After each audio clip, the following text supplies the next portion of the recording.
হাদি হত্যা মামলার বিচার নিয়ে তাড়াহুড়া করার কোনো সুযোগ নেই, এমন মন্তব্য করলেন পররাষ্ট্র উপদেষ্টা মোহাম্মদ তৌহিদ হোসেন। তিনি বলেছেন, বিচার একটি সংবেদনশীল ও আইনি প্রক্রিয়া, এখানে ধৈর্য ও সঠিকতা জরুরি। তবে আসামিদের দেশে ফিরিয়ে আনার জন্য সরকার সর্বোচ্চ চেষ্টা চালিয়ে যাচ্ছে। মুন্সিগঞ্জে এক মতবিনিময় সভা শেষে সাংবাদিকদের তিনি এসব কথা বলেন।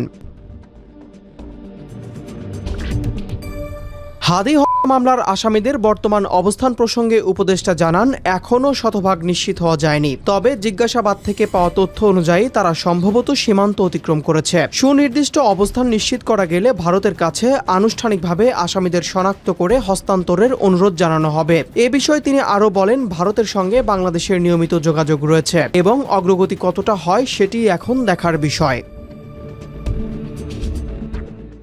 এর আগে এক সংবাদ সম্মেলনে ঢাকা মহানগর পুলিশ দাবি করে, প্রধান আসামি ফয়সাল করিম মাসুদ ও আলমগীর শেখ ময়মনসিংহের হালুয়াঘাট সীমান্ত দিয়ে ভারতের মেঘালয়ে পালিয়েছে এবং আসামিদের সহায়তাকারী দুই ভারতীয় নাগরিক মেঘালয় পুলিশের হাতে আটক হয়েছে। তবে ভারতীয় সীমান্ত রক্ষী বাহিনী এবং মেঘালয় পুলিশ এই দাবিকে ভিত্তিহীন ও বিভ্রান্তিকর বলে সরাসরি নাকচ করেছে। কোনো অবৈধ অনুপ্রবেশ বা আটকের ঘটনা তারা স্বীকার করেনি। এরই মধ্যে প্রধান আসামি মাসুদ এক ভিডিও বার্তায় দুবাইয়ে অবস্থানের দাবি করেছে। তবে ভিডিওটি কৃত্রিম বুদ্ধিমত্তা দিয়ে বানানো হয়েছে কিনা তা এখনও পরীক্ষা নিরীক্ষা চলছে।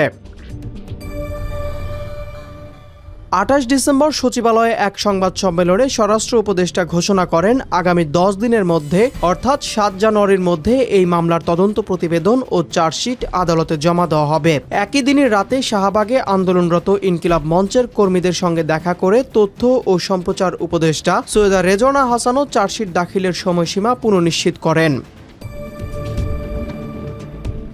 এছাড়া তদন্তকারী সংস্থা জানিয়েছে, মামলার কার্যক্রম প্রায় শেষ পর্যায়ে এবং এটি দ্রুত বিচার ট্রাইব্যুনালে স্থানান্তর করা হবে। ইতিমধ্যেই হত্যাকাণ্ডে ব্যবহৃত অস্ত্র, গুলি ও কোটি টাকার চেক উদ্ধার করেছে পুলিশ এবং 6 জন আসামি আদালতে 164 ধারায় স্বীকারোক্তিমূলক জবানবন্দি দিয়েছে। এ মামলায় এখন পর্যন্ত মোট 12 জনকে গ্রেপ্তার করেছে আইনশৃঙ্খলা বাহিনী।